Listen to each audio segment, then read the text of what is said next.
C'est une visite des élus issus de la communauté Banyamulenge auprès du chef du parti au pouvoir qui met à découvert tout le mensonge du président rwandais Paul Kagame à la base d'un plan visant à exproprier une partie de la RDC sous prétexte fallacieux de chercher à protéger la communauté Banyamulenge. Finalement, la vérité sort de la bouche des hôtes de Monabouté.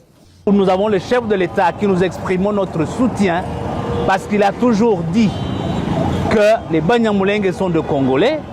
Et nous voudrions également que ça se répercute dans tous les services, dans toutes les couches sociales, que ça soit entendu. À en croire Augustin Kabouya, secrétaire général faisant fonction de président et du parti, la communauté Banyamulenge n'a jamais subi la discrimination sous le règne du président Tshisekedi. Je pense que je suis le plus heureux aujourd'hui parce que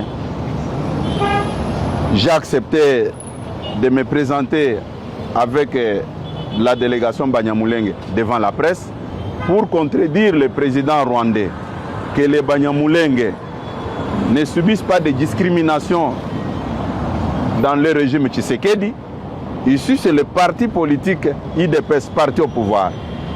Je les ai reçus ici dans mon bureau. Je suis avec eux. Ce sont nos frères, comme le chef de l'État l'avait dit. Et moi, je le répète, que ce sont nos frères congolais. Ne tombons pas dans le piège de l'ennemi pour qu'ils puissent continuer à tuer nos frères et sœurs dans l'est de la République démocratique du Congo. Un autre mensonge cousu des fils blancs, c'est lorsque le Rwandais sort de la prison des hommes à qui il donne des tenues neuves des FARDC pour essayer de justifier la présence des FDLR dans les rangs de l'armée congolaise. Une fois de plus, pour cet autre faux prétexte, il est cloué au pilori par le chef du parti au pouvoir en RDC. Augustin Kabouya ne sait pas comprendre qu'un militaire au front soit présenté gardant sa tenue et ses chaussures toutes neuves. Lui avait présenté des faux FDLR, des prisonniers retirés pour montrer à la face du monde par ce que j'avais dit. Depuis qu'il occupe Goma et Bukavu, il n'a pas présenté d'FDLR.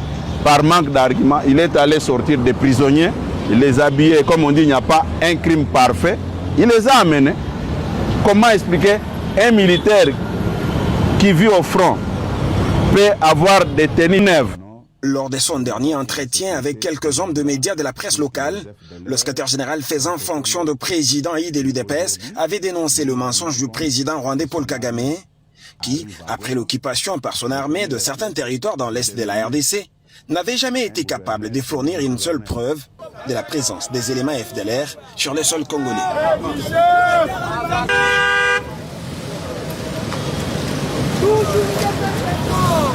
Toujours fatigué.